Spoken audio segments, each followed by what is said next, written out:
Hallo ihr liebe Leid, hier ist wieder der Yankee mit Let's Play Baldur's Gate 2, Schatten von Amruf Pilzig. Jetzt sind wir in der Draustadt, hier haben wir eine Taverne, das müsste Bazar gewesen, Apolet-Tank, herzlichen Glückwunsch, und eine Gesellschaft weiblicher Kämpfer, und da müssen wir hier zu der Gesellschaft männlicher Kämpfer. Okay, vor Umgucke ist hier nie großartig Zeit, bei der Drow muss man sich ein bisschen dummler, aber was geht dann hier ab? Ja, ich höre euch. Euer Gedanken sind klar und eindeutig. Ihr seid in den meisten Bereichen der Stadt nicht willkommen, denken dran. Ja, es ist mir klar, dass ihr ein Botschafter seid. Ich weiß, ihr habt nichts damit zu tun gehabt. Nee, wenn für die Taten anderer Mitglieder eures Volkes nicht bestraft wäre. Ihr könnt bleiben, bis eure Geschäfte hier beendet sind. Genug, wir werden uns das nicht mehr länger anhören. Das nennen sie Zivilisation, verdammte, verfluchte Sie sollen rund um die Uhr beobachtet werden. Selbstverständlich. Okay, auch wieder so schöne kleine Szene, die man hier finden kann. Und die Gesellschaft männlicher... Ecke, der hilft mir aus dem Weg. Okay. Ja. Lold sei gepriesen. Okay. Eine Kilue hat anscheinend keine Zeit für uns. Noch rennt noch jemand. Hey, ihr du. Habt ihr die Schlamm von der Oberfläche gesehen? Ist ja ganz lustiger Sport, aber sie ist verdammt schnell zu Fuß. Wahrheit, sie ging in die Richtung. Ausgezeichnet, bald wird sie den Schmerz kosten können. Sind wir mal nett. Unserer Gesinnung entsprechend, würde ich mal sagen. Okay, hier ist die Gesellschaft männlicher Kämpfer. Und hier soll jemand sein. Hier soll ein Solaufeind sein, zu dem wir hier gehen. Ach, interessante Bette, muss ich sagen. Okay. Unserer Natur entsprechend räumen wir natürlich erstmal hier alles aus. Und ja, also besonders reich sind die Drow anscheinend nicht. Und ja, hier ist irgendwie kein Solaufein. Solaufein, hallo? In der Stadt der Drow.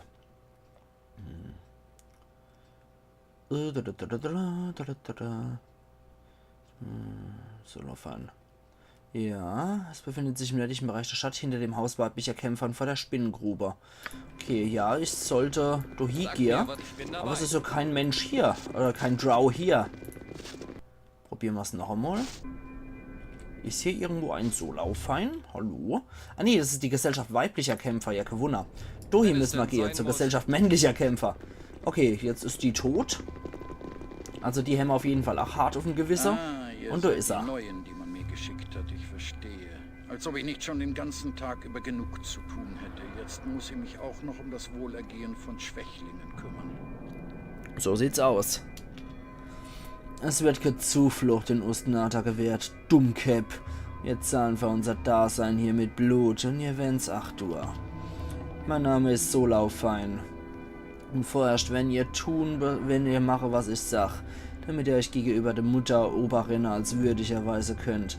Versage bedeutet Tod. Und Sklaven nicht nur weil weibliche Wesen bei euch sind, könnt ihr mich arm machen. Ihr seid hier Fremder, nicht besser als Sklave, bis die Mütter Oberinnen dort drüber anders denken. Pfeh. Ich schätze, ich muss euch unterwegs führen. Habt ihr einen Namen, habe nichts? Oder soll ich euch einfach mit Mencha anretten? Mein Name ist Weltrin. Kein Rückgrat, wie ich vermutet habe. Wenn wir jetzt die Drow aufgeladen, die Wildheit von einem Wackelpudding haben, wenn ich rauskrieg, wer hinter dem Auftrag steckt. Egal, eine der Mütter Oberinnen hat an eurem Erscheinen Interesse und wünscht sich eure Fähigkeiten zu bedienen. Sie hat eine Zoo von Lolths geschickt, die mit euch auf der Eingangsplattform zur Stadt sprechen wird. Ich werde auf jeden Fall dort sein, um bei eurem Auftrag wie ihr Mutter auf euch aufzupassen. Okay, wir Drow-Mutter nicht so besonders toll, wie wir auch gesehen ganz am Anfang in der Stadt hier in der letzten Episode, dass Drow-Mütter ja immer gern ihre Söhne umbringen, wenn's, ja, weil die ein bisschen weniger wert sind als ausgebildete Sklaven. Ich werde sie jetzt zurückgehen. Wenn ihr intelligent seid, geht ihr ganz schnell zur Eingangsplattform. Die Zofen Lolths sind bekanntlich ungeduldig. Falls ihr jemals überlegt habt, abzuhauen oder zu rebellieren, Abdeladrian, dann ist das der richtige Moment, die Gedanken zu vergessen. Ich empfinde wirklich Liebe für die stinkende Drow, aber ich weiß, wann ich in ihrer Höhle bin. Die geringere Drow, das wären wir, steppen zur Melodie ihrer Priesterin so schnell wie du willst. Oder sie sterben 1000 fürchterliche Tode, das Klanggedinse Aare schließe det. Und die Drow trauen sich gegenseitig noch weniger. Es werden überall Aare sein, magische und nicht magische, die unsere Bewegungen überwachen. Wir müssen uns wie die Dunkle benehmen. Okay, das ist schon mal sehr clever, Korgan. Wenn sogar Korgan weiß, dass man hier aufpassen sollte und dass das hier so eine Schlangengrube ist, dann liegen die Dinge doch im Arge. Da sind sie auch schon. Da steht schon Solaufein. Und Imrae. Eine Zofe der Lolth. Das sind Priesterinnen von ihrer Spinnegöttin. Ich warte. Und die Zofe Lolths, die sind meistens rechte Hände von einer Mutter Oberin, also von der A-Führerin von einem Haus. Idee, das mir zu übertragen. So. Lold sei gepriesen. Ich spreche mich nicht an, ihr Wurm. Eure kleine Frechheit von euch und ihr werdet bis unter der Tentakelpeitsche verspüre, der euch das Fleisch von der Knoche reißt. Wenn ihr in der Gegenwart von einer Zofe Lolth seid oder einer Mutter Oberin, dann retten nicht, wenn man euch nicht anspricht. Wo habt ihr euer Taktgefühl? Vergebt mir, Zofe Imrae. Das ist die wertlose Absonderung von Chetnazat. Ich habe gewusst, dass er wertlos ist, als mein erster Blick drauf fiel.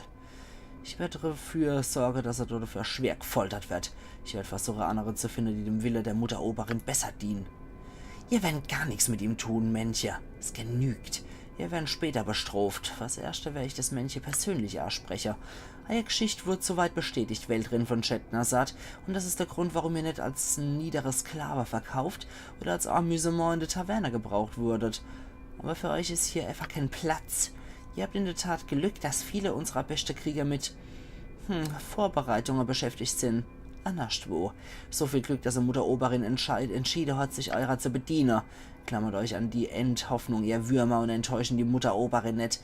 Denn wenn ihr es tut, wird eure Strafe weitaus schlimmer als das, was wir euch am Torarge da hätten. Erklärt, was geschehen ist, Solaufein, und beeilt euch, Männchen, da die Spinnekönigin noch mir verlangt. Sofort, so verläuft's. Wenn ich von der Sauger spreche, Weltrin, wisst ihr, wen ich meine, ja? Ihr meint die Gedankenschinder? Ja, ich weiß, was die sind. Gedankenschinder? Schinder der Gedanken? Interessanter Ausdruck für die paranormale Sauger. Vielleicht geläufig in Chetnazat? Egal, ihr habt recht.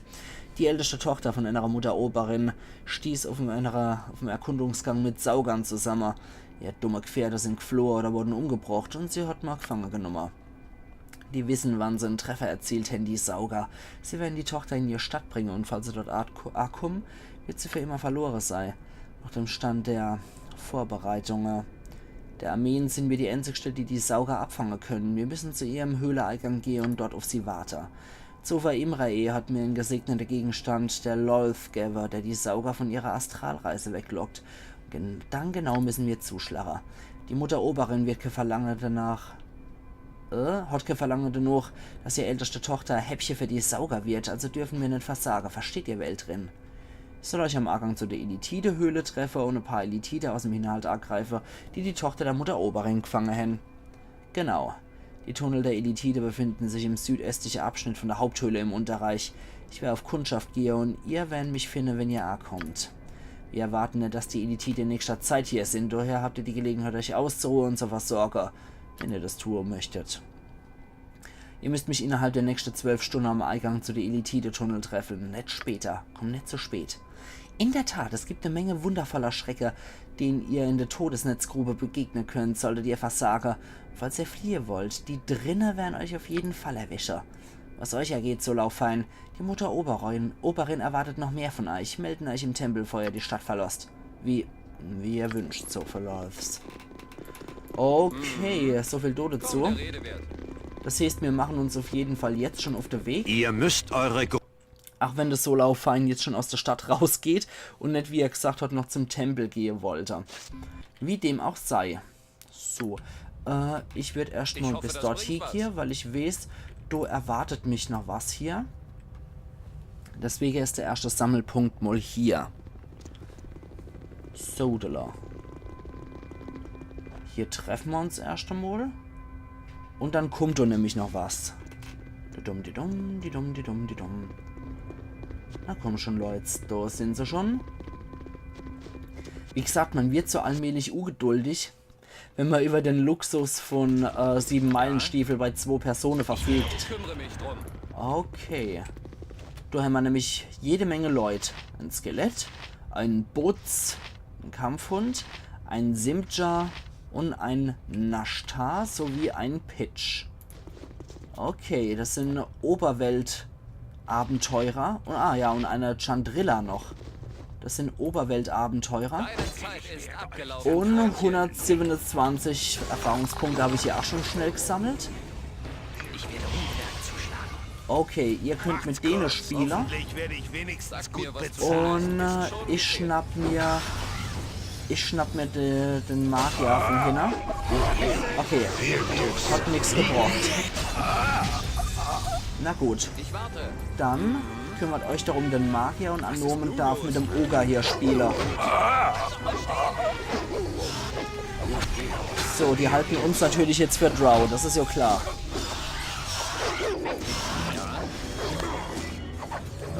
Wo ist denn der Magier jetzt hier? Sag mir, was zu tun ist. So,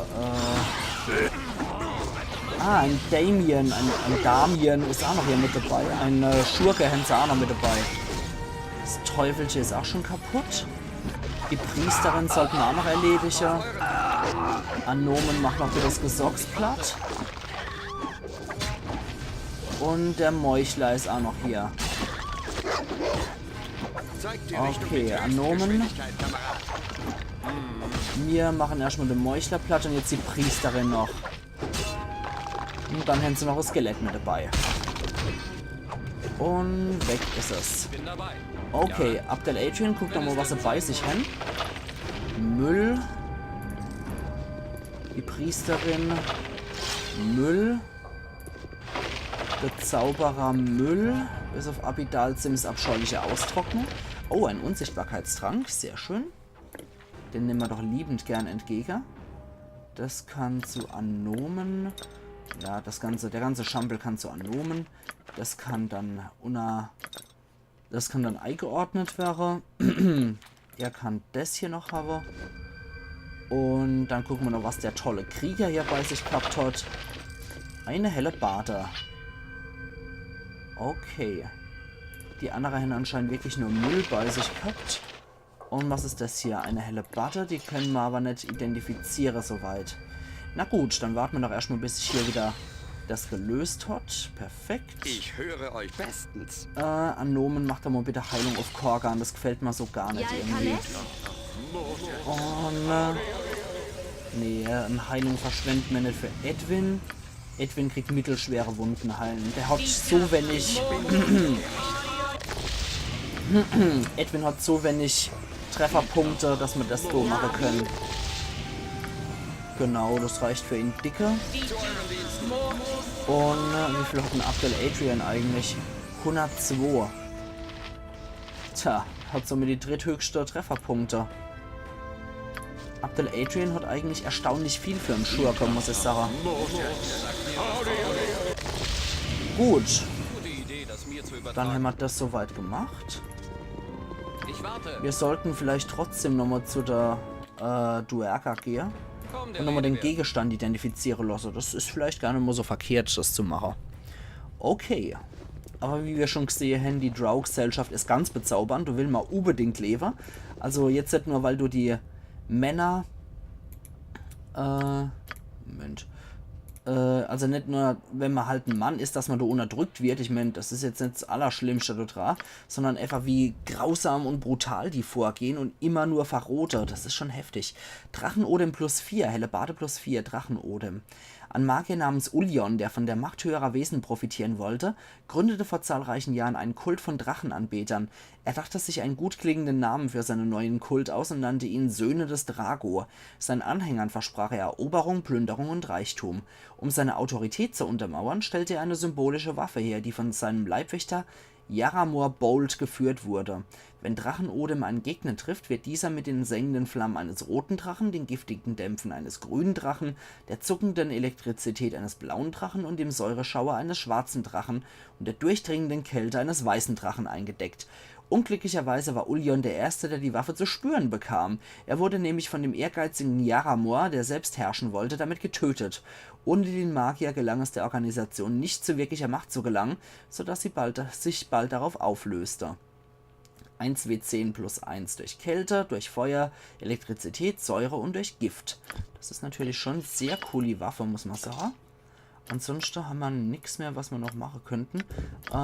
Den können wir maximal verkaufen, aber ich glaube, den nehme ich erstmal mit.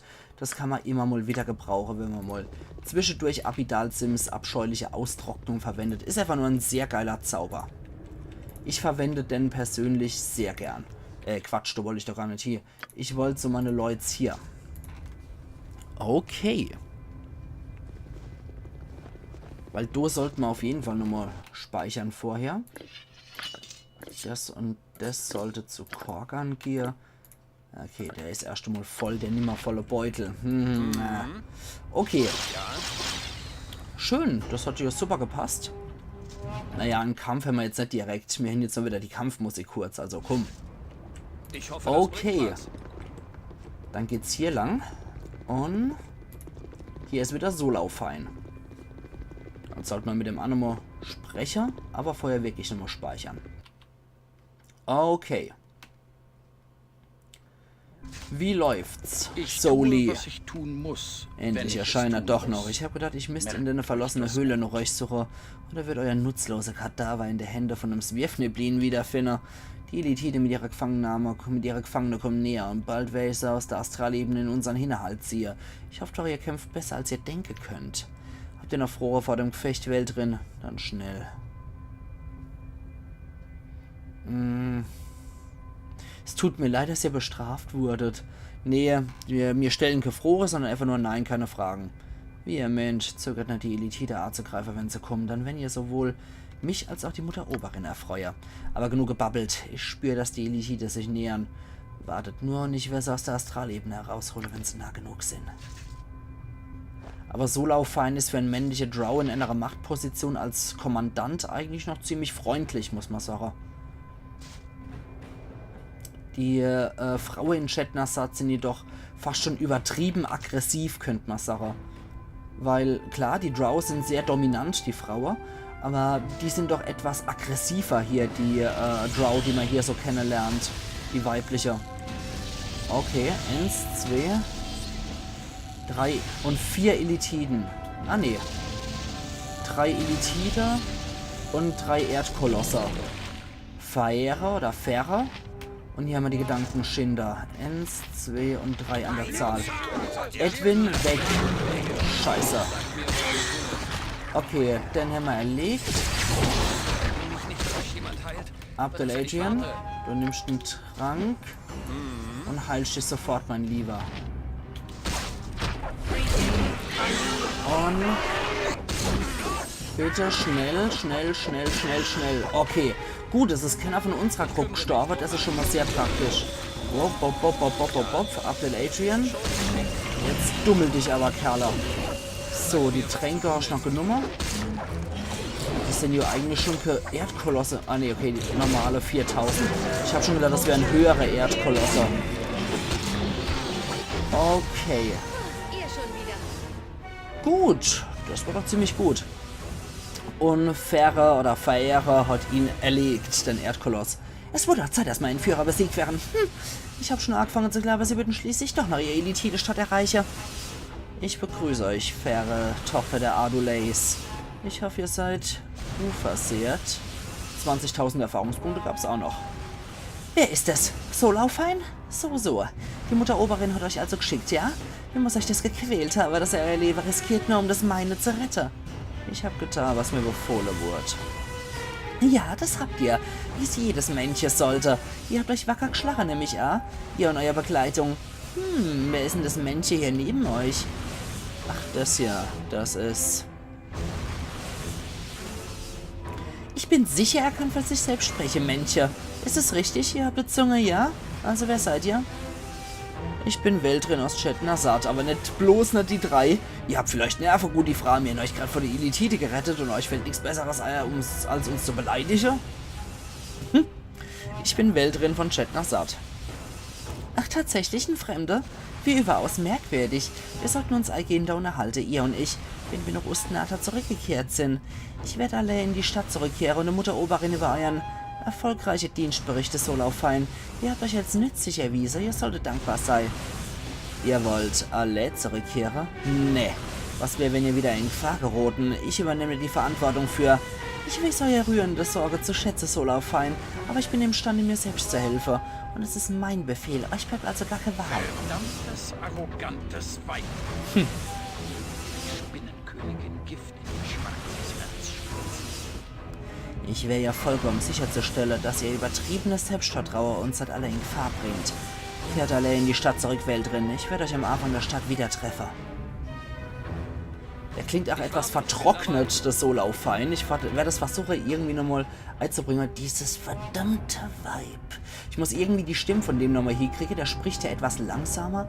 Und ich glaube, er spricht etwas rauchiger, etwas vertrockneter. Ja, das muss ich auch erstmal wieder üben, sowas. Ich versuche mich hier so gut wie möglich den Originalstimme anzupassen, wenn die Leute auch wirklich schon über Synchrostimmen verfügen. Aber jetzt bleibt uns erstmal nichts anderes übrig, als zu warten. Mann, oh Meter. Also das war nochmal richtig Glück gehabt bei der Begegnung gegen die Gedankenschinder. Ich habe echt schon gedacht, die nehmen mindestens 2 von uns auf die Hörner, die Elitida. Aber Schwein gehabt. Okay. Ich habe hier den Weg nach Ustnata mittlerweile mit genügend Leiche gepflastert, die uns den Weg weisen. Okay. Alles klar, dann treffen wir uns hier wieder. Ach ja, es dauert immer so ein Weilchen, bis die andere wieder arg gewackelt kommen.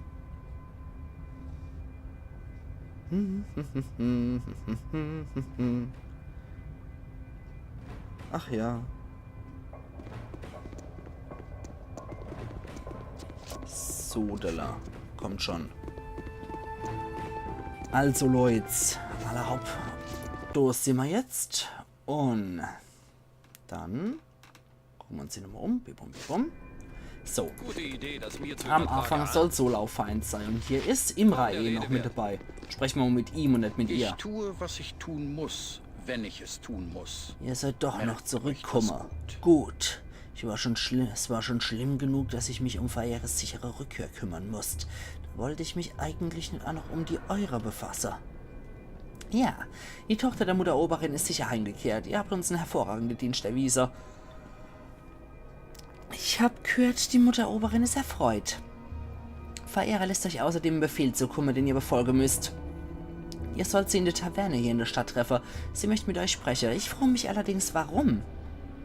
Und auch euch hat sie ebenfalls Quote Solauffein. Ihr alle dürft in der Taverne rasten und euch entspannen als Belohnung für eure Dienste. Aber so für Lols, ich will gar nicht. Wollt ihr euch jetzt die Stroh verdienen, Männchen? Ihr werdet tun, was er verlangt. Innerhalb des nächsten Tages will sie euch in der Taverne sehen. Die Zeit läuft. Das ist alles. Okay. Also, Ich hoffe, das es bringt gibt was. nicht irgendwie Gold oder sowas für die Belohnung, für die Sache oder sonst irgendwas. Nee, wir dürfen uns ausruhen. Das ist dann Belohnung, statt dass wir zu der nächsten Aufgabe hetzen müssen. Also für Drow ist das schon eigentlich echt eine gute Belohnung, dass man sich ausruhen darf und nicht 24/7 unterwegs ist, sondern mal sozusagen einen freien Tag hat, den man mal noch gut Dünke verbringen darf. Hier gibt es ja auch so Lustzellen, glaube ich, wo man dann, ne, reingehen kann. Gerade mal gucken. Nö, das geht nicht auf. Da würde ich ganz gerne mal vorher speichern, bevor ich jetzt einfach hier aufmache.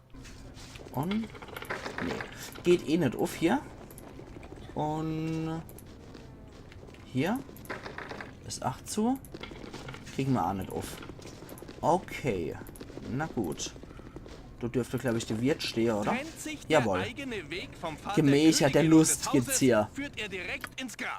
Okay, da kann man nur wie ein König nächtigen und man kann nichts kaufen oder verkaufen. Okay, dann gehen wir doch mal dort hier und sprechen wir mit der. Dann ist es also... Jetzt ist also Wäldrin schließlich doch noch eingetroffen, um das Weibchen zu begrüßen, was es so tapfer aus der Klaue der gefräßige Bestie befreit hat. Ich muss unsichtbar an der Begegnung beteiligt gewesen sein, wie ich sehe. Ich habe mit Wäldrin gesprochen, Solauffein. Soll ich mit euch sprechen, dann nur um euch zu befehlen, mir die Stiefel zu küssen. Schluckt euer Verbitterung runter, oder ihr werdet euer Zung verlieren. Jetzt vergessen den bissel kantige Ausbruch von eurem Kommandant Veldrin und betrachtet es als Zeit der Belohnung und Freude. Mutter Ardulace war überaus arg von eurer Leistung. Solaufeins Fähigkeiten waren ihr durchaus bekannt, aber sie war hocherfreut zu erfahren, dass ihr so ein mächtiger Kämpfer seid. Ustnata hat Verwendung verleiht von eurem Schlag Veldrin. Bei der Drow überlegen nur die Stärkste. Ihr könntet euch Sklave halten, die euch jeden Wunsch von der Ara ablesen. Belohnungen so viel ihr wollt. Und die Gunst von Lolth, wie klingt denn das? Ich glaube, ich hätte lieber euch. Nee, komm, wo ist der Haken?